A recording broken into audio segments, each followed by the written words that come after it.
MTA International, reaching the corners of the earth.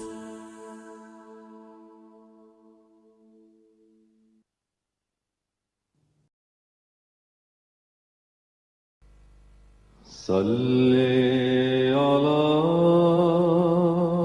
رسولنا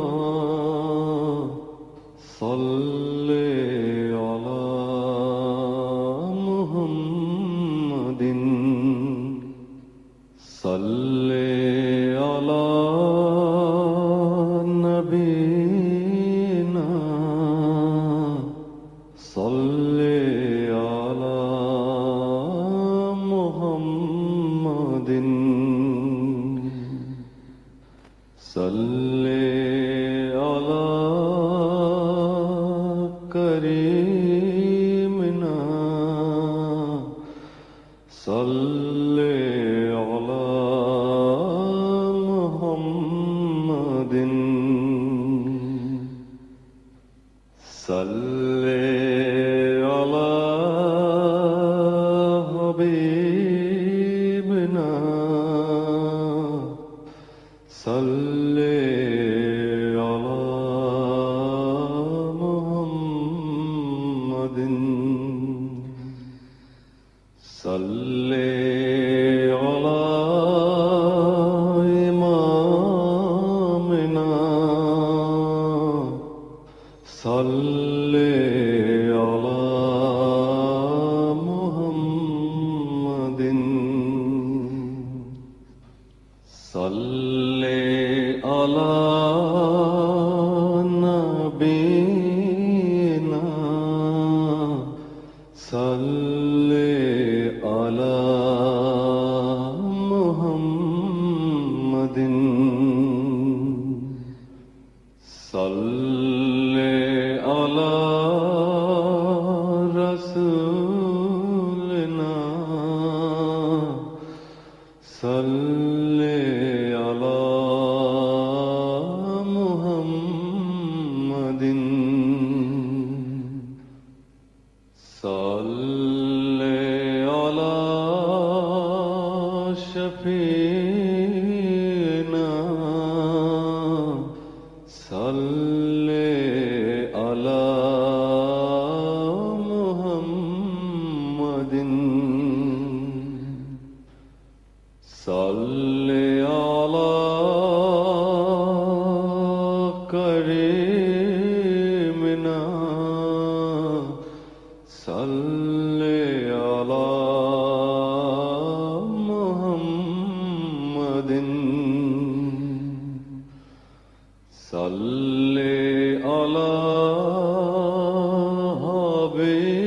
حبیبنا صلی علی محمد صلی علی امامنا صلی علی محمد صلی علی رحیمنا صلی علی محمد صلی علی نبینا صلی علی محمد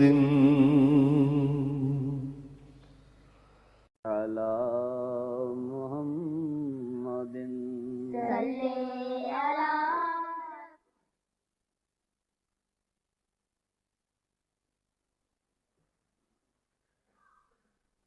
السلام علیکم ورحمۃ اللہ وبرکاتہ. اذان دے دیں.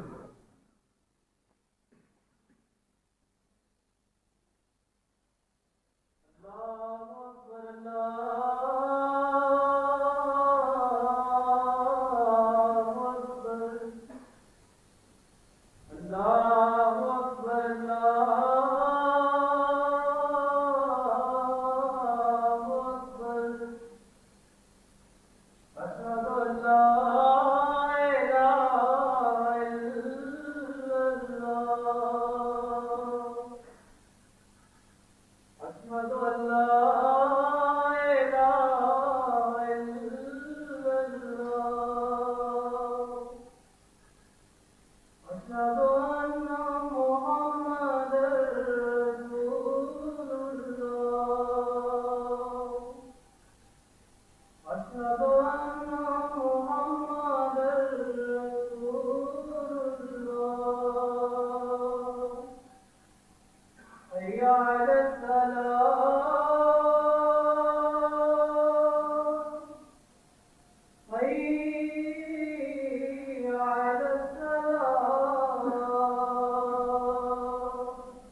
أشهد أن لا إله إلا الله وحده لا شريك له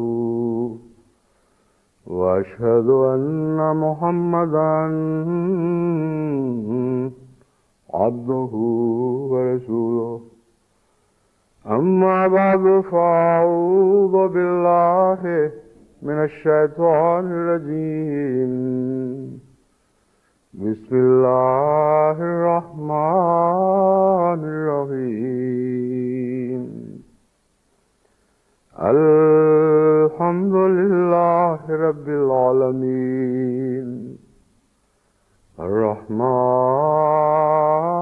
الرحيم مالك يوم الدين إياك نعبد وإياك نستعين اهدنا الصراط المستقيم صراط الذين أنعمت عليهم غير المغضوب عليهم ولا الضالين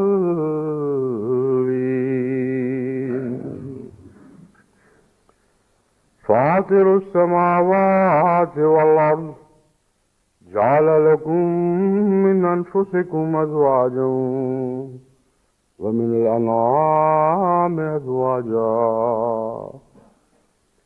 يذرأكم فيه ليس كمثله شيء وهو السميع البصير له مقاليد السماوات والأرض يبسط الرزق لمن يشاء ويقدر إنه بكل شيء عليم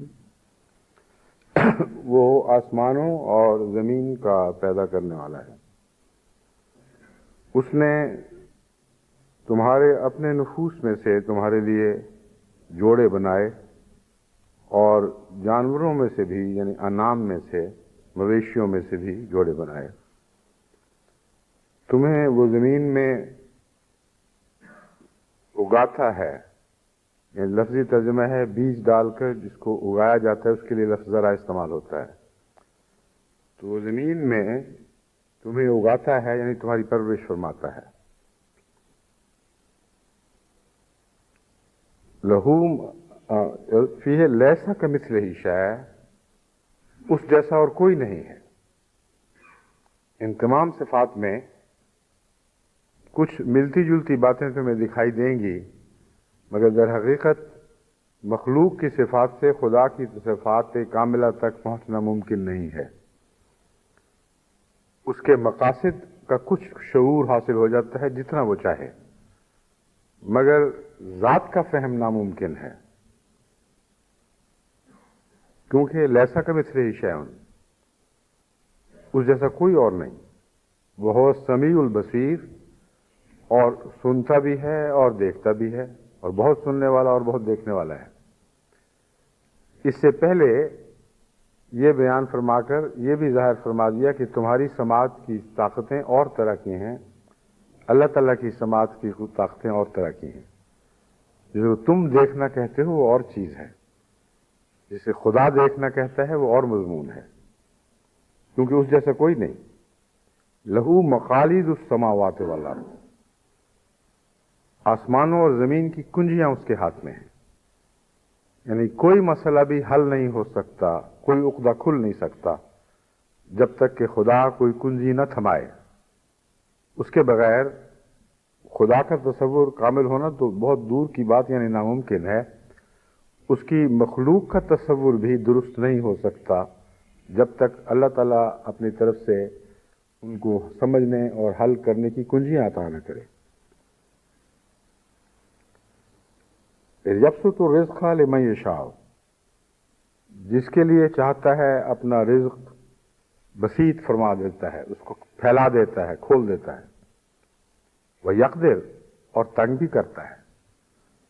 اور اندازے بھی مقرر فرماتا ہے، بے حساب بھی دیتا ہے اور ناپ تول کر بھی دیتا ہے۔ انہ بکل شیء علیم، یقیناً وہ ہر چیز کا علم رکھتا ہے۔ سورہ شورى آیات 12 و 13۔ عید سے پہلے خطبے میں اور پھر عید کے خطبے میں یہ مضمون شروع ہو چکا تھا، اگرچہ پہلے خطبے میں لیلۃ القدر کی بات تھی، مگر در حقیقت اس مضمون کا آغاز وہاں سے شروع ہو چکا ہے، اور عید کے خطبے میں میں نے کھول کر بیان کیا نسبتاً، اور پھر گزشتہ خطبے میں اسی مضمون کو سمجھانے کے لیے فلسفی جس رستے سے خدا تک پہنچنے یا خدا کے نہ ہونے کا نتیجہ پیدا کرنے کے لیے کوششیں کرتے رہے ہیں، ان سے متعلق میں نے مختصراً ذکر کیا تھا۔ اس وقت مجھے خود محسوس ہو رہا تھا کہ وہ جو سامنے بیٹھے ہیں ان میں کم ہی ہیں جو اس مضمون میں میرا ساتھ دے رہے ہیں، اور جو دور بیٹھے ہوئے مختلف علوم کے یعنی مختلف علوم کے درجوں پر ہیں، ان کے متعلق مجھے کافی رحم آ رہا تھا کہ یہ بیچارے کس مصیبت میں پھنس گئے۔ لیکن میری بھی ایک مجبوری تھی اور ہے، یہ مضمون ایسا ہے کہ اس رستے سے گزرے بغیر ان آیات کی تشریح ہو نہیں سکتی تھی جو میں نے آغاز میں تلاوت کی تھی۔ لا یدرکہ الابصار وہو یدرک الابصار۔ میں نے بتایا تھا کہ انسانی آنکھیں کیسی ہی روشن کیوں نہ ہو، انسانی نظر کیسی ہی تیز کیوں نہ ہو، خود اپنی کوشش سے خدا کی ذات کا ادراک نہیں کر سکتی، اور اس ضمن میں انسانی کوششوں کی کچھ مثالیں دینا لازم تھا، اور ان میں سے بھی میں نے وہ مثالیں چنی جو دنیا کے چوٹی کے فلسفے جن کے ناموں کا تمام دنیا میں شہرہ ہے، اور کوئی دنیا کا حصہ نہیں جہاں ان کا نام نہ پہنچا ہو، اور زمانے گزر گئے مگر ان کی عقل و دانش اور منطقی جو صلاحیتیں تھیں ان کو کسی نے ناقص نہیں دیکھا، ناقص نہیں پایا، بلکہ آج کل کے فلسفے بھی ان کا اتباع کرتے ہیں، اور بہت سے موجودہ دور کے فلسفے انہیں کی فلسفوں کی بنیاد پر قائم ہوئے ہیں۔ اشتراکیت کا فلسفہ بھی ارسطو کے مضامین میں ملتا ہے بڑے واضح وضاحت کے ساتھ، اور افلاطون اور ارسطو دونوں ہی دراصل ایک ہی سلسلے کی دو کڑیاں ہیں۔ افلاطون جن باتوں کا آغاز کرتا ہے ارسطو ان کو آگے بڑھا دیتا ہے، اور پھر زیادہ گہری چمک پیدا کرتا ہے، زیادہ واضح استدلال کے ساتھ ان کے اندر فرق پیدا کرتا ہے۔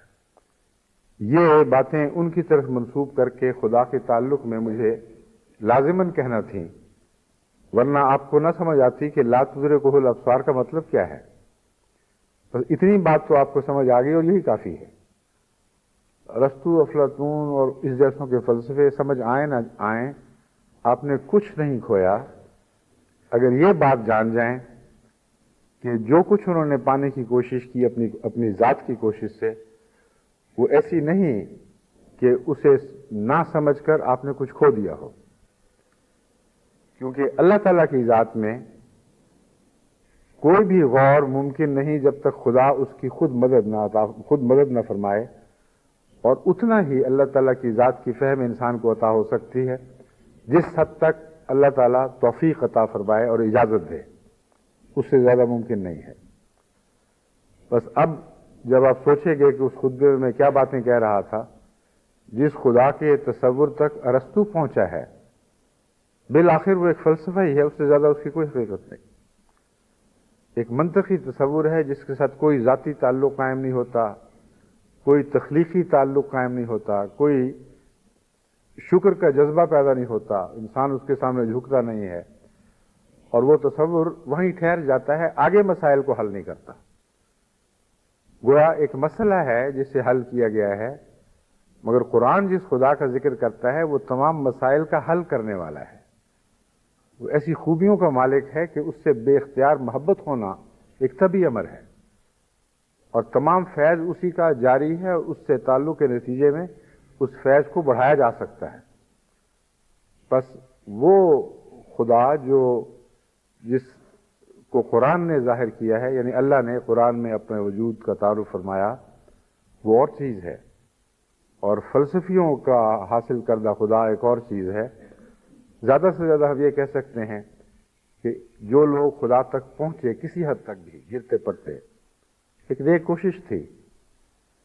ویسی ہی بات ہے جیسے حضرت مسلم موعود نے فرمایا، وہ خوش قسمت ہے جو گر پڑ کے اس مجلس میں جا پہنچے، کبھی پاؤں پہ سر رکھا، کبھی دامن سے جا لپٹے۔ پہنچے تو ہیں مگر یہ توفیق نہیں ملی کہ کبھی پاؤں پہ سر رکھے، کبھی دامن سے جا لپٹے۔ یہ اہل اللہ ہی کو توفیق ملتی ہے، ان کو ملتی ہے جو قرآن سے خدا کا تصور حاصل کرتے ہیں اور قرآن کے ساتھ اس تصور میں آگے بڑھ کر اپنے تعلقات خدا سے قائم کرنے کی کوشش کرتے ہیں۔ اتنا حصہ اگر آپ سمجھ جائیں تو پھر بہت کافی ہے۔ فلسفے اور منطق کی باریکیاں آئیں نہ آئیں، مقصد حاصل ہو گیا۔ اور اب میں جب خدا کا وہ تعارف کرواؤں گا جو اللہ نے خود قرآن میں فرمایا ہے، جس کا ذکر احادیث میں ملتا ہے، جس کا ذکر حضرت مسیح موعود علیہ الصلوۃ والسلام نے اپنے خدا داد گہرے عرفان سے لے کر ہمارے لیے نسبتاً آسان زبان میں بیان فرمایا۔ نسبتاً آسان زبان اس لیے کہ وہ زبان بھی بہتوں کے لیے بہت مشکل ہے، لیکن براہ راست اگر سمجھیں تو بہت مشکل معاملات تھے۔ حضرت مسیح موعود علیہ الصلوۃ والسلام کی زبان میں وہ نسبتاً آسان ہو گیا، اتنا آسان ہو گیا کہ اگر غور کریں اور بار بار مطالعہ کریں تو وہ سمجھ آ سکتے ہیں۔ اسی لیے حضرت مسیح موعود علیہ السلام نے اپنی تحریرات کو بار بار پڑھنے کی تلقین فرمائی ہے۔ ایک تو یہ تھا میرا تاثر، اور اس کی میں نے وجہ بتائی ہے کہ وہ مجبوری تھی، اس کے بغیر چارہ نہیں تھا، اور ایک فائدہ تو بہرحال حاصل ہوا ہے۔ میں نے یہاں جب پتہ کروایا کہ لوگوں سے پوچھو تو صحیح کیا حال ہوا، تو عورتوں کی طرف سے تو اکثر یہی رپورٹ ملی کہ انہیں ہاتھ کے اشارے سے کہی بس اوپر سے گزرا ہے، اور مردوں کی طرف سے مختلف آراء تھیں۔ ایک نے کہا کہ ہم خوب سمجھ گئے، تو بعض نے کہا کہ کچھ سمجھ آئی، بڑا زور لگانا پڑا، بعض نے کہا کہ بس تبرکن بیٹھے رہے ہیں، بس اس سے زیادہ کچھ حاصل نہیں۔ یہ مگر باہر سے جو خطوط آئے ہیں ان سے پتہ چلتا ہے کہ دور بیٹھے کوئی افریقہ کے ملک میں، کوئی جاپان میں، کوئی کسی اور جگہ ان مضامین کو بڑے غور سے سن کر سمجھ بھی چکا ہے بہت حد تک، اور ان کے تبصروں سے پتہ چلتا ہے کہ مسلسل وہ مضمون میں ساتھ دیتے رہے، اور اس مضمون سے پھر اور باتیں بھی پھوٹیں۔ چنانچہ ایک خاتون کا ایک خط آیا جس میں اس نے کہا، آپ جو یہ بات بیان کر رہے ہیں کیا یہ جائز ہوگا میرے لیے کہ اس کے طبی نتیجے کے طور پر یہ بھی نتیجہ نکالوں؟ بہت باریک نتیجہ تھا، اور میں نے ہی وہی نتیجہ آخر میں نے آپ کے سامنے پیش کرنا تھا، لیکن اللہ تعالیٰ کے فضل سے ان کو اللہ تعالیٰ نے ایسی جلا عطا کی ہے کہ وہ سمجھ گئیں اور وہ نتیجہ نکالا۔ کچھ اس میں کمزوری تھی، وہ بہرحال درست کر دی جائے گی، مگر یہ پہنچ بھی بڑی چیز ہے۔ ایک ہمارے فلسطین کے مبلغ ہیں، انہوں نے ایک ایسی چیز کی طرف توجہ دلائی جو میں نے بیان کرنی ہی تھی، اور جب میں وہ پیش کر رہا تھا تو اسی وقت مجھے احساس تھا کہ یہ سوال پیدا ہوگا اور ہونا چاہیے اور اس کا حل پیش کرنا چاہیے۔ چنانچہ انہوں نے بالکل صحیح لکھا ہے کہ یہ سنتے ہوئے بہت سے مسائل حل ہوئے، لیکن ایک سوال اٹھ کھڑا ہوا ہے، اس کا بھی جواب دیں۔ تو میں وہیں سے آج بات شروع کرتا ہوں۔ انہوں نے لکھا ہے کہ آپ نے جو مالک یوم الدین بھی فرمایا اور ساتھ یہ بھی کہا کہ صفات باری تعالیٰ میں زمانہ نہیں پایا جاتا، تو مالک کی صفت تو زمانے کے ساتھ بندھی ہوئی ہے، یعنی قیامت کے دن وہ مالک ہوگا، گویا اب مالک نہیں ہے۔ تو اس سوال میں کچھ سچائی اس حد تک تو پائی جاتی ہے کہ زمانے کے ساتھ اس صفت کو باندھا گیا ہے، پہلی صفات کو نہیں باندھا گیا۔ اللہ رب، اللہ تو اس میں ذات ہے، اللہ پھر رب پھر رحمان رحیم، لیکن کسی کے ساتھ کوئی وہ نہیں، زمانہ پیوستہ، زمانے کا تعلق قائم نہیں فرمایا۔ جب مالک کہا تو یوم الدین کہہ دیا، اور یوم الدین کی تعریف کیا ہے دیکھیں، اس میں کس حد تک زمانہ پایا جاتا ہے، اور وہ پہلے معنی سے معارض ہے جو میں نے تعریف کی تھی کہ زمانہ دراصل اس حد تک خدا کی ذات میں قابل اعتراض ہے جس حد تک اس کی ذات میں تبدیلی پیدا کرنے کا تقاضا کرے، اور یہی حقیقی تعریف ہے زمانے کی جو خالق کو مخلوق سے الگ کرتی ہے۔ جس ذات میں تبدیلی ہو رہی ہے اس کا آغاز بھی ہے، اس کا انجام بھی ہے، ناممکن ہے کہ اس کا کوئی کنارہ نہ ہو۔ جس ذات میں تبدیلی نہیں ہو رہی وہ ذات ہمیشہ کے لیے قائم ہے، اس کا کوئی کنارہ پکڑا جا ہی نہیں سکتا، عقل کے منافی بات ہے۔ لیکن اس کے سوا زمانے کے جتنے مطالب ہیں اور اچھے ہیں ان کا خدا سے تعلق ہے۔ ایک تعلق یہ ہے کہ مخلوق کے زمانے کے ساتھ ساتھ اللہ اپنی جلوہ گری فرماتا ہے جو اس کی ذات میں ہمیشہ سے صفات کے طور پر موجود ہے، لیکن مخلوق کی طلب ان کے حالات، ان کی قدروں کے مطابق، ان کے ظرف کے مطابق جب وہ جلوے دکھاتا ہے تو اس کی ذات میں کوئی تبدیلی نہیں ہوتی۔ گویا مخلوق کی تبدیلیاں خدا تعالیٰ کے ساتھ تعلق کے معاملے میں مختلف سخت صورتیں اختیار کرتی رہتی ہیں۔ کوئی تبدیلیاں منفی سمت میں جاری ہیں اور وہ تعلق توڑنے کا موجب بنتی چلی جاتی ہیں، کوئی تبدیلیاں مثبت سمت میں جاری ہیں اور وہ تعلق بڑھانے کا مطالبہ کرتی ہیں۔ تو اللہ دونوں سے برابر جلوہ گری میں اس بات کو پیش نظر رکھتا ہے، یعنی بیک وقت وہ گرتے ہوئے لوگوں کے ساتھ اپنا تعلق گراتا چلا جاتا ہے، یہ بھی اس کا ایک جلوہ ہے، اور بیک وقت اسی وقت میں جو تعلق بڑھانے کا استحقاق رکھتے ہیں ان سے تعلق بڑھاتا چلا جاتا ہے۔ تو زمانہ ان معنوں میں نہیں پایا جاتا جن معنوں میں مخلوق میں پایا جاتا ہے۔ مخلوق میں بیک وقت ایک انسان یہ نہیں ہو سکتا کہ اوپر بھی چڑھ رہا ہے نیچے بھی گر رہا ہے۔ یہ دو ایسی حالتیں ہیں جو حادث حالتیں ہیں، اور ان کا اجتماع انہی میں ممکن ہے جن میں زمانہ پایا جاتا ہے۔ خدا تعالیٰ کی ذات جو زمانے سے پاک ہے ان معنوں میں تو پاک ہے جو میں نے بیان کیے، مگر زمانے کے بعض معنی مخلوق کے حوالے سے اس میں ملیں گے۔ آج ایک تعلق ہے، کل دوسرا تعلق ہے، پرسوں تیسرا تعلق ہے، مگر صفات وہی ہیں، اور تعلق کے بدلنے کی وجہ مخلوق کی تبدیلی ہے نہ کہ خالق کی تبدیلی۔ تو ایک یہ بھی مضمون ہے جس کو پیش نظر رکھنا چاہیے۔ اب میں آپ کو بتاتا ہوں کہ مالک یوم الدین کو زمانے سے کیوں باندھا گیا ہے اور اس کا کیا مطلب ہے۔ اول مطلب تو اس کا وہی ہے جو قرآن نے پیش کیا ہے، اور اسی مطلب میں دوسرے مطلب بھی آ جاتے ہیں۔ وَمَا أَدْرَاكَ مَا يَوْمُ الدِّينِ يَوْمَ لَا تَمْلِكُ نَفْسٌ لِّنَفْسٍ شَيْئًا وَالْأَمْرُ يَوْمَئِذٍ لِلَّهِ۔ وہ وقت یا وہ دور جبکہ لا تملک نفس لنفس شیئا، کوئی ذات کسی چیز کی بھی، کسی جان کے لیے بھی، نہ اپنے لیے نہ غیر کے لیے مالک نہیں رہے گی۔ والامر کلہ للہ۔ یومئذ والامر کلہ یومئذ، نہیں میں بتاتا ہوں، مجھے یاد ہے۔ یوم لا تملک نفس لنفس شیئا والامر یومئذ للہ۔ امر کے اندر الامر میں کلہ کا مضمون شامل ہے۔ تمام تر فیصلے کی طاقتیں اور ملک کی طاقتیں خدا کی طرف لوٹ جائیں گی اور کسی اور میں نہیں پائی جائے گی۔ اس مضمون میں ایک زمانہ بظاہر پایا جاتا ہے، مگر اس پر آپ جب مزید گہرا غور کریں گے تو معلوم ہوگا کہ ان معنوں میں زمانہ نہیں جو تبدیلی ذات کا مظہر ہو۔ دراصل اس آیت پر غور سے آپ کو سمجھ آئے گی کہ اللہ ہی کا ایک دوسرا نام ہے۔ اللہ سے تعارف شروع ہوا ہے الحمدللہ، اور مالک پر یہ تعارف کمال کو پہنچا ہے۔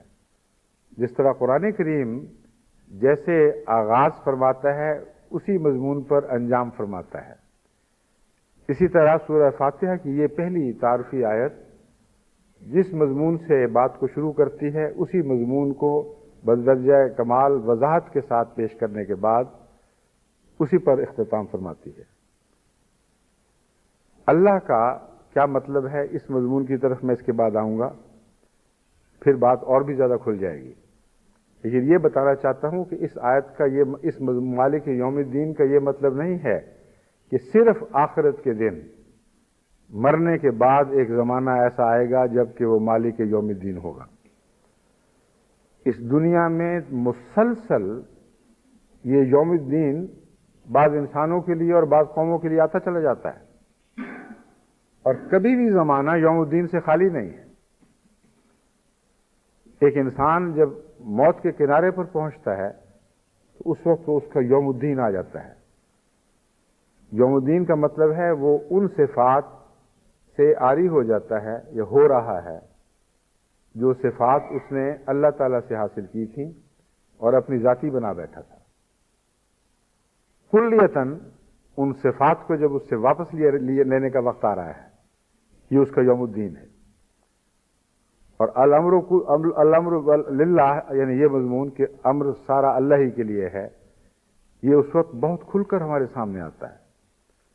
پھر قوموں کے عروج اور تنزل کی تاریخ کو دیکھیں، ان کا یوم الدین ہماری آنکھوں کے سامنے تاریخ میں لکھا ہوا صاف موجود ہے کہ کس قوم کا یوم الدین کس وقت آیا اور کس وقت خدا کی پکڑ نے ان کو اپنی تمام طاقتوں سے عاری کر دیا اور نہتے ہو کر پھر اپنی اس ادنا حالت کی طرف لوٹ گئیں جہاں سے اللہ نے ان کو ترقی دی تھی. تو کوئی امر کسی کے لیے ذاتی امر نہیں ہے، کوئی ملکیت اس کی ذاتی ملکیت نہیں ہے.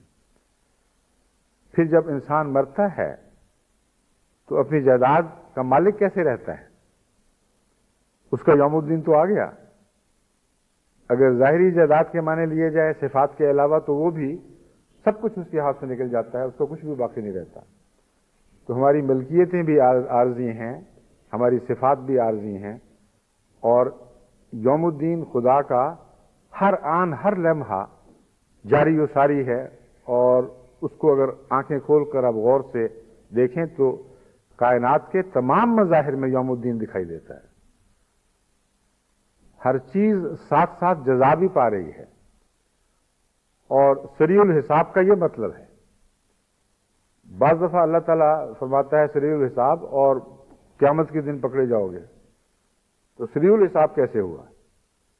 سریع الحساب یہ ہے کہ ساتھ ساتھ وہ جزا کا نظام جاری کرتا چلا جاتا ہے، اور وہ جزا تمہیں دکھائی دے یا نہ دے تمہاری تقدیر میں لکھی جا رہی ہے، اور فیصلے ہو رہے ہیں. تمہاری روح کی ایک منحوس شکل بھی بن رہی ہے جو جہنم کے لائق ہے، ایک حسین اور دلکش شکل بھی بن رہی ہے جو جنت کے لائق ہے. اس کی تیاریاں ہیں. کائنات میں ایک انسان کائنات میں جو قدرت کے مظاہر کو دیکھے، اس کے عمل کو دیکھے، تو سارا یوم الدین ہی ہے، اس کے سوا ہی کچھ نہیں. تو اس آیت کے تعلق میں جب ہم شروع سے دوبارہ چلتے ہیں، اللہ دراصل تمام صفات حسنہ یا تمام اسماء کا منبع بھی ہے اور مرجع بھی ہے. اللہ کے لفظ سے صفات پھوٹتی ہیں اور اللہ ہی کی طرف واپس لوٹتی ہیں. بس اللہ کے تعلق میں فرمایا وہ رب العالمین ہے، اور ہم نے دیکھا کہ وہ رب العالمین تو ہے، مگر کچھ لوگ بھی رب بنتے ہیں اور ربوبیت میں کچھ نہ کچھ حصہ پاتے ہیں. رحمان ہے، اور ہم دیکھتے ہیں کہ مائیں بھی رحمان ہیں اور دوست بھی اور اقارب بھی، اور محبت میں مبتلا لوگ بھی رحمان ہو جاتے ہیں. وہ اچھا بدلہ دینے والا اور بار بار بدلہ دینے والا ہے. ہم دیکھتے ہیں کہ بعض مزدوروں سے بھی بہت حسن سلوک کرتے ہیں، بہت احسان کا سلوک کرتے ہیں، ان کے حقوق سے بڑھ کر ان کو بدلے دیتے ہیں. تو رحیمیت میں بھی ایک قسم کا حصہ پا گئے. مگر ان سب باتوں کے باوجود ان پر زور نہیں ڈالا. مالک پر جو زور ڈالا ہے اس کی دو وجوہات ہیں. ان چیزوں میں وہ حصہ تو پاتے ہیں، مگر تھوڑے خوش نصیب ہیں جو کچھ حصہ پاتے ہیں، اور وہ بھی عارضی اور معمولی سا. اس کے باوجود مالک سب بنی بیٹھے ہیں اور ملکیت میں کسی غیر کو برداشت نہیں کرتے، اور تمنا بھی یہ ہے کہ ہم ہر چیز کے مالک بن جائیں. تو مالک کی صفت ان کی ذات میں اتنا جوش دکھاتی ہے کہ ہر دوسری صفت پر غالب ہے. اور جو کچھ ان کا ہے وہ بڑے تکبر اور غرور سے کہتے ہیں یہ ہمارا ہے. خواہ بچہ ہو، خواہ اولاد کوئی تعلق والی وہ قومیں ہوں، ان کے لیڈر کہتے ہیں یہ ہماری قوم ہے، یہ زمین ہماری ہے، یہ ملک ہمارا ہے. یہ سب ملکیت کے دعوے ہیں جن پر ساری دنیا میں جنگیں اور لڑائیاں اور ایک دوسرے سے مقابلے جاری ہیں. لیکن رحمان کا دعویٰ کوئی انسان شاید ہی کرے، کیونکہ اس کے تقاضے بہت ہیں. ہر دعوے کے ساتھ ایک فیض کا پھوٹنا لازم ہے. مالک کے ساتھ وہ سمجھتے ہیں کوئی فیض کا پھوٹنا، یعنی ہماری طرف سے فیض جاری ہونے کے مضمون کوئی تعلق نہیں رکھتا مالک کے ساتھ، کیونکہ مالک کا یہ مضمون سمجھا جاتا ہے کہ جو چاہے کرے. اللہ تعالیٰ یہ فرماتا ہے ٹھیک ہے مالک ہیں، ہم جو چاہے کریں. تو جو چاہیں کریں تو وہ چاہتے ہیں کہ بن جائیں اور بن جاتے ہیں، اور جو چاہیں کریں کی خواہش ایسی ہے کہ نہ دنیا کا قانون پھر دیکھتے ہیں نہ خدا کا قانون دیکھتے ہیں، دنیا میں مالک بنے بیٹھے ہیں. اور جتنے فساد ہیں دنیا میں وہ بالآخر ملکیت سے تعلق رکھتے ہیں. وہ جھوٹی ملکیت ہے یا ان کا تصور یا ان کی خواہشات جو انسانی فطرت میں ہمیں جلوہ گر دکھائی دیتے ہیں، ان کے جب بھی وہ عمل دکھاتی ہیں تو دنیا میں فساد پھوٹتا ہے. اور اس وقت رحمانیت، ربوبیت اور رحیمیت سے ہمیشہ ان کا تعلق کٹتا ہے. تو رحمانیت اور رحیمیت اور ربوبیت سے تو انسان خود ہی تعلق توڑے بیٹھا ہے. اور روز مرہ آئے دن ہمیں دکھائی دیتا ہے بڑی بڑی قومیں، امیر قومیں جب ان کو ربوبیت کے موقع ملتے ہیں، غریب قوموں کو ربوبیت نہیں کرتی. کبھی کرتی ہیں کبھی نہیں کرتی، مگر شیوا نہیں ہے. لیکن ملکیت کا شیوا ایسا ہے کہ کوئی چھوٹا سا جزیرہ بھی ہاتھ آئے تو مجال ہے جو اسے ہاتھ سے جانے دیں، اور اس معاملے میں اپنے ہم اثروں اور اپنے رقیبوں اور اپنے ساتھیوں اور اپنے ہم پلہ لوگوں سے بھی لڑائیاں مول لیتے ہیں. اللہ تعالیٰ نے مالک یوم الدین کہہ کے فرمایا ہے کہ اس دنیا میں تمہیں یہ دھوکے لگے ہوئے ہیں. کہتے ہو کہ رب تو وہ ہے مان جائیں گے، رحمان بھی مانیں گے، رحیم بھی، مگر مالک ہم ہیں، اور ملکیت میں ہمیں پورا اختیار ہے. اللہ تعالیٰ فرماتا ہے کہ مالک یوم الدین تم غور کر کے دیکھو تو دراصل جب بھی نتائج کا وقت آتا ہے خدا ہی مالک ہوتا ہے، اس دنیا میں بھی اور آخرت میں بھی.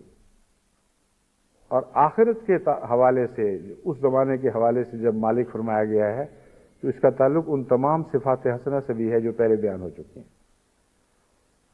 وہ وقت ہوگا جب رحمانیت کی صفت بھی کامل طور پر خدا کی طرف لوٹ جائے گی. وہ وقت ہوگا جب رحیمیت کی صفت بھی کامل طور پر خدا کی طرف لوٹ جائے گی. ہر دوسرا تمام صفات سے عاری ہو جائے گا. وہ جو بعض دائروں میں مالک بنے بیٹھے ہیں وہ کسی دائرے میں بھی مالک نہیں رہیں گے.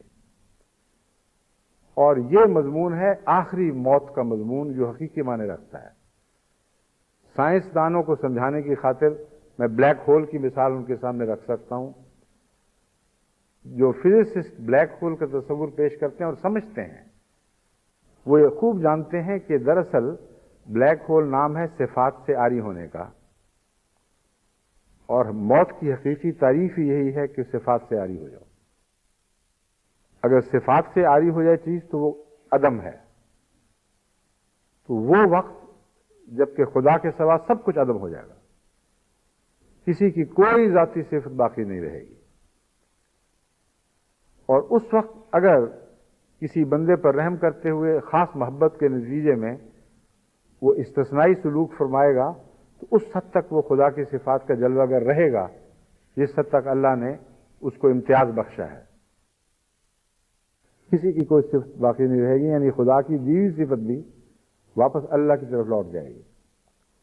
تو مالک دراصل اللہ ہی کا دوسرا نام ہے ان معنوں میں کہ اللہ سے تعارف کا آغاز فرمایا، اور اللہ کا دراصل مطلب ہے الالہ، کامل معبود، ایک ہی معبود جس کے سوا اور کچھ نہیں. یہی ہے، اس کے سوا کوئی اور معبود نہیں. یہ جو بحث ہے اس میں کچھ میں مزید حضرت مسیح موعود علیہ السلام کے حوالے سے اور بعض دوسروں کے حوالے سے آپ کو سمجھاؤں گا. سردست یہ بتانا چاہتا ہوں کہ اللہ میں مالکیت کا تصور بدرجہ اتم پایا جاتا ہے.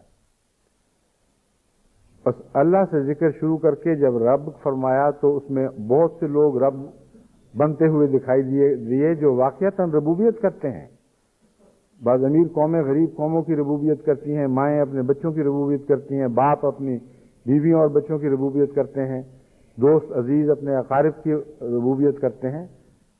ربوبیت کا نظام تو ساری کائنات میں جاری ہے. ایک زمیندار ربوبیت کر رہا ہے جب آپ کے لیے وہ فصلیں اگاتا ہے، تو اللہ تعالیٰ فرماتا ہے کہ اللہ وہ ہے جو رب العالمین ہے، وہ سب جہانوں کا رب ہے. در حقیقت وہی رب ہے، اور تمہیں وہم ہے کہ تم بھی ربوبیت کی کچھ مثالیں اپنے اندر رکھتے ہو. رحمان بھی وہی ہے اور رحیم بھی وہی ہے. یہ تمام باتیں کھل کر روز روشن کی طرح اس وقت تمہیں سمجھ آئیں گی جب یوم الدین آئے گا، جب اللہ کے سوا کوئی مالک نہیں رہے گا. مالک پہلے بھی نہیں، مگر اب میں دوسرے یوم الدین کی بات کر رہا ہوں. ایک تو روزمرہ کو یوم الدین ہے، وہ اگر تم نہیں دیکھ سکتے، وہ نہیں سمجھ سکتے، تو ایک ایسا وقت آنے والا ہے کہ نہ اس کے سوا کوئی رب رہے گا، اور ربوبیت کی ادنا سی بھی صرف اس میں موجود نہیں ہوگی. یعنی اس کے لیے یہ وہ ایونٹ ہورائزن ہے جب کہ تمام صفات سے چیزیں آری ہو جاتی ہیں. تو جیسے مادی دنیا کا ایک بلیک ہول ہوتا ہے، اسی طرح روحانی دنیا کا ایک بلیک ہول آنے والا ہے جس میں تمام مخلوقات ایک غشی کی حالت میں ہوں گی. پھر جب خدا اپنے جلوے دکھائے گا تو جو اسرائیل کا سور پھونکنا ہے، دوسرا سور، اس سے مراد یہ ہے کہ اثر نو صفات تقسیم ہوگی.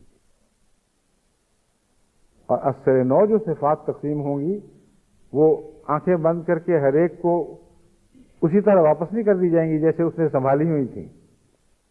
وہ استحقاق پر ہوں گی. جس نے حقیقتاً رب سے تعلق رکھا تھا اس کو اس وقت ربوبیت کی صفات عطا کی جائیں گی. وہ کن معنوں میں ہیں اس کی تفصیل ہم نہیں جانتے، مگر ایک مثال حضرت ابراہیم کی صورت میں ہمیں حضرت صلی اللہ علیہ وآلہ وسلم نے سمجھائی ہے، جس کا مطلب ہے کہ ربوبیت کی کچھ شکلیں وہاں ضرور جاری ہیں. حضرت صلی اللہ علیہ وآلہ وسلم نے فرمایا کہ آپ نے وہ جو روحانی دنیا کی سیر کی ہے اس میں یہ دیکھا کہ ابراہیم علیہ السلام بہت لمبے قد کے ہیں، اور آپ کے سپرد ان سب بچوں کی تربیت ہے جو بلوغت کی عمر سے پہلے جبکہ شریعت ان پر نافذ نہیں ہوئی تھی اس سے پہلے دنیا سے چلے گئے. ان کی تربیت کی کیا ضرورت ہے؟ وہ تو معصوم ہیں. اس میں حکمت یہ ہے کہ معصوم کسی نہ سزا کا مستحق ہوتا ہے مگر جزا کا بھی مستحق نہیں ہوتا. وہ معصومیت جو ناطاقتی کے نتیجے میں ہے، اس معصومیت کی نہ جزا نہ سزا، تو وہ سزا جزا کے دور سے گزرنے کے نتیجے میں جو صلاحیتیں چمکتی ہیں اور جن سے قرب الہی گہرائی میں اتر کر نصیب ہونا شروع ہوتا ہے، وہ تعلق معصومیت کی حالت میں نہیں ہوتا. یعنی وہ معصومیت جو بلوغت سے پہلے کی معصومیت ہے. اس کے متعلق فرمایا کہ وہ کمی جو رہ گئی تھی ان کی نشو و نما میں، قیامت کے بعد جب فیصلے ہو چکے ہوں گے ابراہیم علیہ السلام کے سپرد، یعنی ابراہیمی طاقتیں جن سے طیور کی آپ نے پرورش فرمائی تھی، وہ طاقتیں ہیں ابراہیم کی جو اس وقت جلوہ گر ہوں گی اور ان بچوں کی روحوں کی تربیت کریں گے. اگر کوئی یہ کہے کہ وہاں تو تربیت کا مضمون ہی کوئی نہیں رہتا تو میں اس کو بتاتا ہوں کہ حضرت صلی اللہ علیہ وسلم سے بڑھ کر اور کون سمجھتا ہے.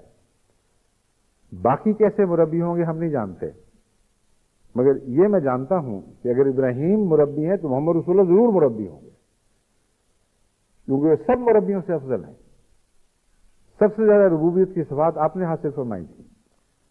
اگر وہ بچوں کی تربیت پر معمور ہیں تو حضرت صلی اللہ علیہ وآلہ وسلم اس دور میں اپنی امت کی اور بالغ لوگوں کی جو بالغ ہو کر مرے ہیں ان کی کسی نہ کسی رنگ میں تربیت فرما رہے ہوں گے. اور یہ بھی جنت کے مشاغل میں سے کچھ مشاغل ہیں. تو مراد یہ ہے کہ مالک یوم الدین کا ایک جلوہ ہے کلیتاً نہتہ کر دینے کا. ہر چیز جس کو انگریزی میں کہتے ہیں ایز یو ور، اپنے اصل کی طرف لوٹ جائے گی. اسکوائر ون، جہاں سے کام شروع ہوا تھا اللہ سے تعارف شروع ہوا مالک پہ، وہ تعارف دوبارہ اللہ کی ذات میں جا کر ختم ہوا۔ ویسے ہی نظارہ ہوگا، تمام کائنات اپنی صفات سے کلیتاً عاری ہو جائے گی۔ یہ وہ موت ہے جو کامل موت ہے۔ اس موت سے پھر دوبارہ نشو و نما ہوگی۔ اور سور پھونکنے کا مطلب یہ نہیں کہ وہ بگل بجایا تو مردے جی اٹھیں گے۔ خدا تعالیٰ کی صفات حسنہ کا پھونکنے سے تعلق ہے۔ فَإِذَا نَفَخْتُ فِيهِ مِن رُوحِي فَقَعُوا لَهُ سَاجِدِينَ، جب میں اپنی روح پھونکوں گا آدم میں، تب تم نے اس کو سجدہ کرنا ہے۔ تو وہ بگل کا بجانا اور یا بگل میں پھونکنا دراصل صفات، وہ صفات باری تعالیٰ ہیں جو اس دنیا سے تعلق رکھتی ہیں۔ تو اس پہلو سے فرشتوں کے دو پہلو بنتے ہیں، ایک وہ جو اس دنیا میں ظاہر ہوتے ہیں اور ایک وہ جو آخرت کے لیے مقرر ہے۔ اللہ تعالیٰ قرآن ویسے فرماتا ہے، چار صفات اپنی بیان فرماتا ہے، رب، رحمان، رحیم، مالک۔ اللہ کو ذاتی اسم ہے، اور چار صفات سے تعلق رکھنے والے فرشتے اس دنیا میں تمام عرش کو اٹھائے ہوئے ہیں، لیکن قیامت کے بعد جو عرش ہے اس کے متعلق فرمایا یومئذ ثمانیہ، کیا الفاظ ہیں آیت کے؟ یومئذ ثمانیہ، اس دن عرش الہی کو 8 نے اٹھایا ہوگا۔ تو جس طرح ہم سے ایک روح نکلے گی جو اعلیٰ درجے کی روح ہوگی، جو اس دنیا سے تعلق رکھنے کے لیے موضوع ہوگی، اسی طرح فرشتوں کا ایک اعلیٰ تر جلوہ رونما ہوگا، وہ 4 کی بجائے 8 ہو جائیں گے۔ اور یہ جو دگنا جلوہ یا دوسری نوعیت کا جلوہ ہے، یہ سورہ اسرافیل میں ظاہر فرمایا گیا ہے۔ خدا تعالیٰ کی کچھ صفات ہیں جو ہم میں پھونکی گئیں، جن سے ہم نے اس دنیا میں زندگی پائی، اس دنیا میں ہم نے نشو و نما حاصل کی، روحانی ترقیات کی۔ وہ سب صفات واپس لوٹیں گی اور پھر بڑھا کر دی جائیں گی، اور ہر ایک کو اس کے حصہ رسی، اس کے عمل کے، اس کی استحقاق کے مطابق خدا تعالیٰ کے جلوے پھر بانٹے جائیں گے۔ یہ دوسرا سور ہے۔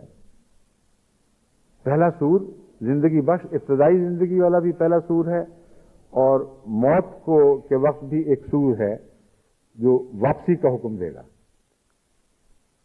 بس اصل اسرافیل وہ ہے جو تمام زندگی آغاز سے پیدا کرنے کے لیے خدا تعالیٰ کے جاری کردہ نظام کا منتظم ہے، اللہ کی طرف سے مقرر فرمایا گیا ہے۔ زندگی پیدا کرنے کی ساری طاقتیں اور صلاحیتیں اور سارا نظام اس کے تابع کام کر رہا ہے، اور یہ سور بھی روزانہ پھونکا جا رہا ہے، ہر لمحہ پھونکا جا رہا ہے۔ جہاں موت زندگی میں بدلتی ہے وہاں یہ سور پھونکا جاتا ہے، اس کے بغیر ہو ہی نہیں سکتا۔ پھر وہ سور جس کا ذکر ہے احادیث میں، جو ایسا، جو قرآن کریم میں بھی ذکر موجود ہے، ایسا سور جس کے نتیجے میں سب کلیتاً کالعدم ہو جائیں گے، الا من یشاء، سوائے اس کے جس کو اللہ چاہے۔ یہ وہ مضمون ہے جس کو میں نے درس میں چھیڑا تھا، ابھی اور اس پہ تحقیق باقی ہے۔ میرے نزدیک وہ حضرت محمد رسول اللہ صلی اللہ علیہ وسلم ہے، حضرت موسیٰ نہیں۔ حضرت موسیٰ کو اٹھتے ہوئے دیکھا ہے حضرت محمد رسول اللہ علیہ وسلم نے، یعنی بہرحال یہ ابھی بحث طلب بات ہے، کیونکہ اس حدیث پر جب تک تحقیق نہ ہو اور تنقیحات نہ قائم ہو، ہم یقینی طور پر ابھی کوئی اعلان نہیں کر سکتے۔ مگر قرآن کے مطالعہ سے اور محمد رسول اللہ کی ذات کے تعارف سے دل یہ تسلیم نہیں کر سکتا کہ من میں محمد رسول اللہ کے سوا کوئی اور ہو، مراد ہو۔ اگر استثناء ہے تو اس کا ہونا چاہیے جس کو اکیلے کو سب کی شفاعتوں کی اجازت ہے، تمام انبیاء بھی اس کی رسول سے اس سے شفاعت پائیں گے۔ اس ضمن میں ایک یہ بھی بات لوگ کہتے ہیں جی جزئی فضیلت، میں اس کا بھی ذکر کر دیتا ہوں۔ ہمارے علماء جو خصوصاً جو پرانے علماء ہیں اور ان سے لے کر آج کل کے علماء بھی اپنے دل کو مطمئن کرنے کے لیے کہتے ہیں یہ جزوی فضیلت ہے، اور یہ ایک علماء کا موقف ہے اور اس پہ انکار نہیں کہ بعض دفعہ نبی پر ایک غیر نبی کو ایک جزوی فضیلت ہوتی ہے، لیکن یہ مضمون وہ بھول جاتے ہیں کہ نبی اور غیر نبی کے تعلق میں ہے۔ اگر نبیوں پر تعلق باندھیں گے تو پھر جزوی فضیلت کا مضمون یہ ہوگا کہ انبیاء کی جو اصل شان ہے اس شان میں تو کسی کو محمد رسول اللہ پر فضیلت نہیں ہو سکتی، مگر اس کی ثانوی پہلوؤں میں جو نسبتاً ادنا پہلو ہیں ان میں ہو سکتا ہے کسی اور رسول کو، کسی محمد صلی اللہ علیہ وسلم پر وہ جزوی فضیلت ہو، مگر قیامت کے دن اس واقعہ کو جزوی فضیلت قرار دینا میری سمجھ سے باہر ہے۔ وہ وقت جب تفریق کا وقت آئے گا، جبکہ اندھیروں اور روشنی کے درمیان فیصلے کیے جائیں گے، اور ایسا وقت ہوگا کہ ساری کائنات کی توجہ گویا اس وقت پر مرکوز ہے، اس وقت حضرت موسیٰ کو فضیلت دے دی تو جزوی فضیلت کیسے ہو گئی؟ یہ نفس کے بہانے ہیں، یا اگر نفس کے بہانے نہیں تو متقی بھی ایسا فیصلہ کر سکتے ہیں، مگر ان کو زیادہ غور کا موقع نہیں ملا پھر۔ اس لیے میرا دل تو ایک لمحہ کے لیے بھی یہ مان نہیں سکتا، خواب اس کو جزوی فضیلت کہیں یا کچھ اور کہیں، کہ قیامت کے دن اس استثناء میں جس میں من کا ذکر قرآن کریم فرماتا ہے کہ سب کلیتاً اپنی صفات سے عاری ہو جائیں گے سوائے اس ایک کے یا چند کے جن کو میں چاہوں، اس میں موسیٰ تو ہوں، محمد رسول اللہ نہ ہوں۔ لازماً حدیث کے سمجھنے میں کوئی غلطی کی گئی ہے، لیکن میں تحقیق کروا رہا ہوں، الفاظ میں بھی غلطی ہو سکتی ہے، بعض لوگوں کے اپنے جو تصورات ہیں یا سوچیں ہیں وہ بعض دفعہ ان کو بعض لفظوں کو سن کر بھی ان کو قبول کرنے پر آمادہ نہیں کر سکتے، اس لیے وہ سمجھتے ہیں بعد میں کہ شاید یہ لفظ کہا گیا ہو جو ہماری مرضی کے مطابق ہے، وہ نہیں کہا گیا ہوگا۔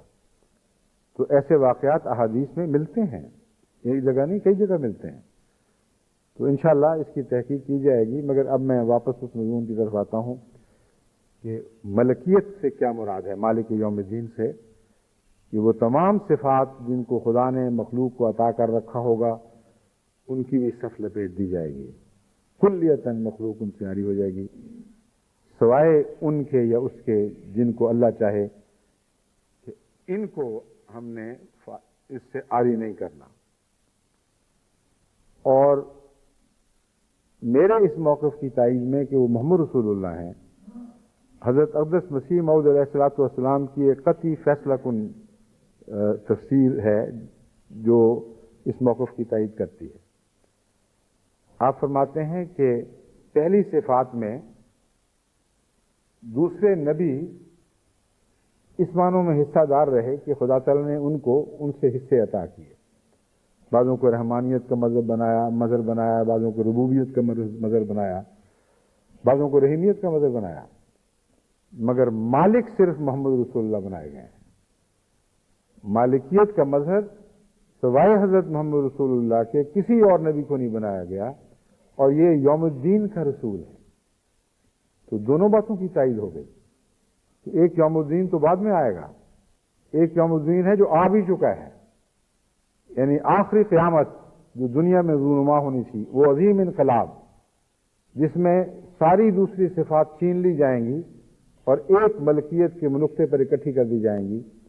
یہ اس طرح ظاہر ہوا، یعنی حضرت مسیح علیہ السلام کی تفسیر سے میں یہ سمجھا کہ تمام دوسرے نبی کے فیروز کے چشمے ختم کر دیے گئے، ایک ہی چشمہ جاری رہا، وَمَن يُطِعِ اللَّهَ وَالرَّسُولَ فَأُولَٰئِكَ مَعَ الَّذِينَ أَنْعَمَ اللَّهُ عَلَيْهِم مِّنَ النَّبِيِّينَ وَالصِّدِّيقِينَ وَالشُّهَدَاءِ وَالصَّالِحِينَ وَحَسُنَ أُولَٰئِكَ رَفِيقًا۔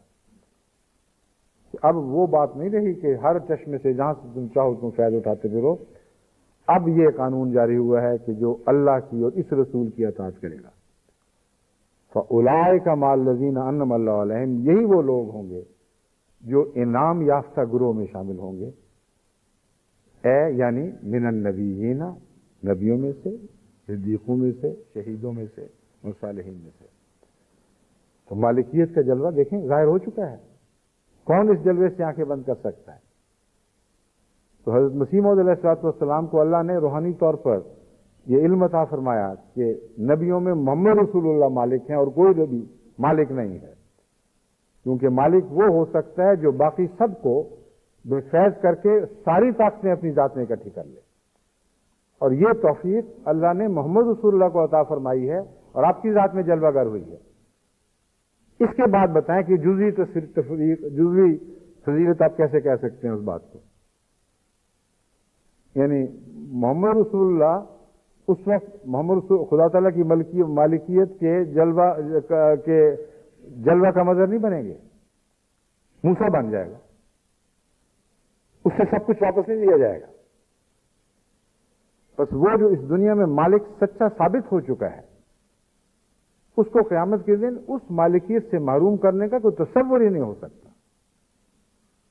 علماء چاہے بخاری کی حدیثیں پیش کریں یا اور بھی جو کچھ لے کے آنا انہوں نے لائیں, قرآن کریم کے اس مضمون سے جو سورہ فاتحہ سے بھی ثابت ہے, دوسری آیات سے بھی ثابت ہے, حضرت اقدس مسیح موعود علیہ السلام کے اس فتوے کے بعد جو اللہ سے علم پا کر آپ نے مالکیت کا مضمون بیان فرمایا ہے, اس کے بعد ایک لمحہ کے لیے بھی میرا دل یہ گوارا کر ہی نہیں سکتا, ناممکن ہے کہ حضرت موسیٰ کو تو میں اس زمانے میں مالکیت کے جلوے کا حصہ دار اور اس میں شامل سمجھوں, محمد رسول اللہ علیہ وسلم کو ایسا الگ سمجھوں کہ تمام صفات سے آپ کو محروم کر دیا گیا, ہوئے آپ مالک نہ رہے.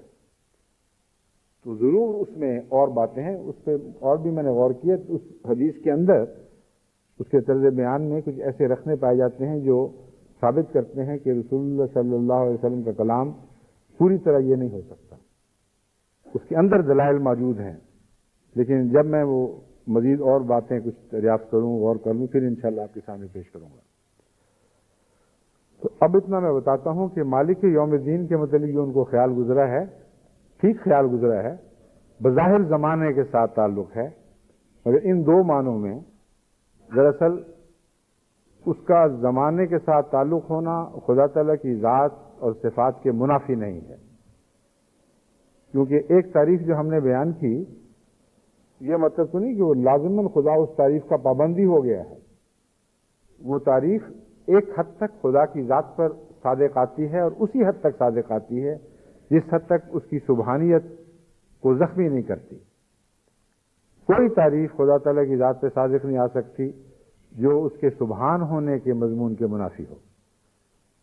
اور جہاں حمد پائی جائے, اور وہ ہم تعریف سے مراد ہے ڈیفینیشن, ایسی ڈیفینیشن جس میں غلطی کوئی نہیں ہے, خدا کی ذات پر کوئی داغ نہیں ڈالنے والی, اور حمد کے مضمون کو بیان کرنے والی ہے, وہ لازماً درست ہے, اسی حد تک اطلاق پائے گی. بس زمانہ اگر ان معنوں بھی نہ پایا جائے کہ مخلوق کو زمانہ عطا کر دیا اور ان زمانوں سے مستغنی ہو گیا, اور ان زمانوں کے مطابق ان کے اقتضاء کو پورا ہی نہیں کر رہا, تو یہ زمانہ نہ پایا جانا نہ اس کی ازلیت کی نشانی ہے, نہ اس کی ابدیت کی, بلکہ نعوذ باللہ من ذالک ایک قسم کی بے رخی اور موت کی دلالت ہے. بس جہاں جہاں زمانہ کے تصور میں کوئی ناقص معنی ہیں, ان سارے تصورات سے زمانہ سے اللہ مستثنا ہے اور بالا ہے. جہاں زمانہ کا کوئی تصور خدا کی ذات میں پایا جانا اس کی تسبیح کرتا ہے اور اس کی حمد بیان کرتا ہے, وہ زمانے کا تصور لازماً اللہ تعالیٰ کی ذات میں پایا جاتا ہے. بس یہ بھی اس رویا کا حصہ ہے, یہ سوچ جو میں نے بیان عرض کیا تھا کہ وہ پھوٹی ہے اس سے, اور پھر رویا کے ساتھ ختم نہیں ہوئی, بلکہ چشمے کی طرح جاری ہو گئی. اور بہت سے ایسے مضامین ہیں اور جو اس میں بیان کرنے والے ہیں. میں نے گزشتہ خطبے کے بعد جب لوگوں نے یہ بتایا کہ اوپر سے گزر رہا ہے اور وغیرہ وغیرہ, تو گھبرا کے میں نے کہا پھر کیا فائدہ ان بیچاروں کو تنگ کرنے کا, جب بات ہی نہیں سمجھیں گے تو بعد میں کسی کتاب کی صورت میں پیش کر دیں گے. لیکن ایک شخص نے ایک بہت دلچسپ بات کہی, اور اس کا شعر تو وہ نہیں پڑا مگر مضمون یہی تھا کہ بہرا ہوں گرم تو چاہیے دونا ہو التفات, سنتا نہیں ہوں بات مقرر کہے بغیر.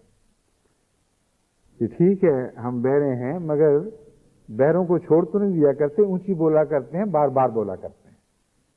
تو آپ کچھ اور اونچی بولیں, کچھ سمجھانے کی کوشش کریں, بجائے اس کے کہ 10 خطبوں کی بجائے ایک خطبے میں بات ختم کرنے کا فیصلہ کر لیں, ایک خطبے کی بجائے 10 خطبوں میں بات کرنے کا فیصلہ کریں. تو پھر ہمیں امید ہے کہ ہم انشاءاللہ اس مضمون سے فیض پائیں گے. وہ بات میرے دل کو لگ گئی. اسی لیے آج بجائے اس کے کہ میں جلدی جلدی حضرت مسیح موعود علیہ السلام کے حوالے پڑھ کر آپ کے سامنے اس مضمون کو ختم کرنے کی کوشش کرتا، اب اللہ کے حوالے ہے. جس حد تک خدا تعالیٰ توفیق بخشے گا، وہ چیز جو وہ سلسلہ سب خیالات یا حقائق کی جستجو کا جو سلسلہ تھا، جو اس رویا سے پھوٹا، جس کو میں یقین رکھتا ہوں کہ اللہ تعالیٰ کی طرف سے ایک غیر معمولی رہنمائی کرنے والی رویا تھی، اس میں اکیلا شامل نہیں رہوں گا، بلکہ انشاءاللہ حسب توفیق آپ کو بھی شامل کرتا رہوں گا. اور لطف کی بات یہ ہے کہ وہ اس مضمون پر غور کرتے جو خود پھوٹ رہا تھا، جہاں کہیں اٹکا، بعض دفعہ ایک ایک دو دن اٹکا رہا اور بات نہیں کھلی، تو جب میں نے دعا کی تو فوراً اس کا جواب مل گیا اور پھر وہ بات چل پڑی. تو جو باقی سلسلہ ہے وہ بھی دعا کے سہارے جاری ہے، اور انشاءاللہ اس کی ضرورت بھی میں محسوس کی. یہ وقت ایسا ہے، یہ دور، کہ ہمیں لازماً صفات باری تعالیٰ کے مضمون پر گہرے غور کی ضرورت ہے. بعض لوگوں نے مجھے لکھا کہ ہم غور شروع کر چکے ہیں. جامعہ کے پرنسپل میر محمود احمد صاحب ناصر نے بھی اپنے طلباء سے پوچھا کیوں جی غور شروع ہو گیا. اس میں مجھے خیال ہے کہ کس طرح غور کریں گے خود بخود. سبحان اللہ وبحمدہ ربنا اللہم صلی علی محمد، ایسی باتیں کہیں گے ضرور، مگر اس کو غور نہیں کہتے. یہ مضامین گہرے ہیں، اور اللہ تعالیٰ کی طرف سے جب تک روشنی نہ دکھائی جائے اور قرآن، حدیث اور محمد حضرت مسیح موعود علیہ السلام کے عبارتوں کو آپس میں جوڑ کر ان پر اجتماعی غور نہ کیا جائے، اس وقت تک صفات باری تعالیٰ پر غور محض سمجھ کہنے پر یا قادر کہنے پر یا علیم اور حکیم کہنے پر ہو ہی نہیں سکتا. پھر اس غور میں اور بھی مسائل ہیں. جوڑے جوڑے خدا کہتے ہیں ہم نے پیدا کیا، اور صفات کے بھی اکثر جگہ جوڑے جوڑے ہی بیان فرمائے ہیں. علیم الحکیم، علیم القدیر، رحمان الرحیم. تو یہ بھی بڑا وسیع مضمون ہے کہ وہ جوڑے کیا معنی رکھتے ہیں. ان میں زمانہ تو نہیں پایا جاتا، مگر ان کے ملنے سے دوسری صفات پھوٹتی ہیں. جس طرح کیمیکل ریئیکشن سے دو چیزوں کو ملانے سے ایک اور سنتھسس ہوتا ہے، ایک اور چیز پیدا ہو جاتی ہے، اسی طرح وہ تو وقت کی محتاج ہے، مگر خدا کا یہ جو صفات کا تعلق نئے مضمون کو پیدا کرتا ہے وقت سے بالا ہے. یہ فرق ہے، کیونکہ لیسا کے مثلی شیء اپنی مخلوق سے وہ مشابہ نہیں ہے. اس لیے جب ہم مثالیں بیان کرتے ہیں تو صرف سمجھانے کی خاطر، ورنہ حقیقت میں اس سے زیادہ آگے یہ بات خدا کے اوپر اطلاق نہیں پاتی. پھر خدا تعالیٰ کے اپنے کلام کے حوالے سے اس مضمون کو مزید سوچا جا سکتا ہے. تو اب چونکہ وقت ہو گیا ہے، انشاءاللہ باقی باتیں پھر اسم اعظم بھی بتانے والی بات ہے. اسم اعظم کس کو کہتے ہیں، کیا معنی رکھتا ہے، اللہ تعالیٰ کا لفظ مشتق ہے یا جامد ہے، یہ چار صفات کیوں چنی خدا تعالیٰ نے، اور باقی صفات کو کیوں چھوڑ دیا، وغیرہ وغیرہ. یہ مضمون کچھ تو میں پہلے سورہ فاتحہ کی تفسیر میں بیان کر چکا ہوں، لیکن کوشش کروں گا کہ ان کے علاوہ کچھ مضامین جن کا اس زمانے والی بات سے تعلق بنتا ہے، جس حد تک ممکن ہے وہ بیان کروں. اور پھر خواہ میرے نزدیک تعلق بنے یا نہ بنے، صفات باری تعالیٰ کا اسماء کا جو مضمون ہے، یہ اور بھی جس طرف بھی ہمیں لے کے جائے گا، کوئی پابندی تو نہیں کہ صرف زمانے کے حوالے سے بات ہو. اس رویا کا ایک یہ بھی مقصد ہو سکتا ہے کہ اسماء کی بات کرو، اور اسماء ہیں جو ہر چیز کا منبع ہیں اور اس سے مزید ترقیات عطا ہوں گی. اور ہم ایسے دور میں ہیں کہ جب آئندہ کا زمانہ ہمارے سپرد کیا جانے والا ہے، جب حضرت محمد رسول اللہ علیہ وسلم کی مالکیت اب کل عالم پر جلوہ دکھانے والی ہے، اور خدا نے ہم عاجزوں اور نکموں کو چن لیا ہے، تو وہی طاقت بخشے گا، وہی صلاحیتیں عطا کرے گا. لیکن وہ صلاحیتیں اسماء باری تعالیٰ پر غور کے نتیجے میں حاصل ہوں گی. اللہ تعالیٰ ہمیں توفیق عطا فرمائے.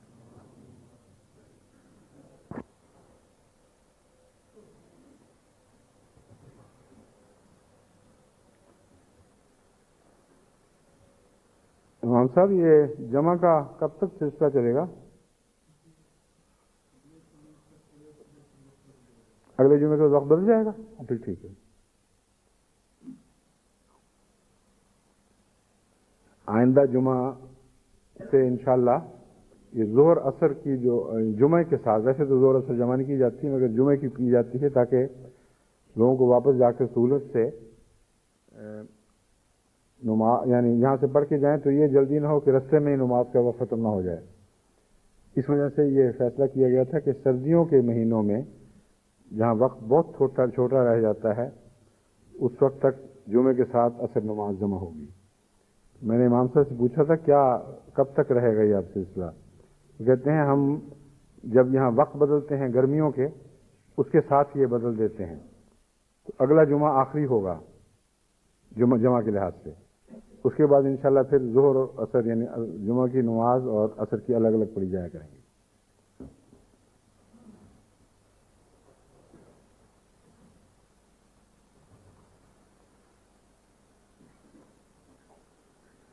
الحمدللہ نحمدہ ونستعینہ ونستغفرہ ونؤمن بہ ونتوکل علیہ ونعوذ باللہ من شرور انفسنا ومن سیئات اعمالنا من یہدہ اللہ فلا مضل لہ ومن یضللہ فلا ہادی لہ ونشهد ان لا اله الا الله وحده لا شريك له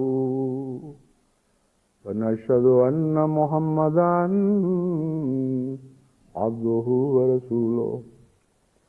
عباد الله رحمكم الله ان الله يأمر بالعدل والإحسان وإيتاء ذي القربى وينهى عن الفحشاء والمنكر والبغي يعظكم لعلكم تذكرون. اذكروا الله يذكركم وادعوه يستجب لكم ولذكر الله أكبر. ما كان محمد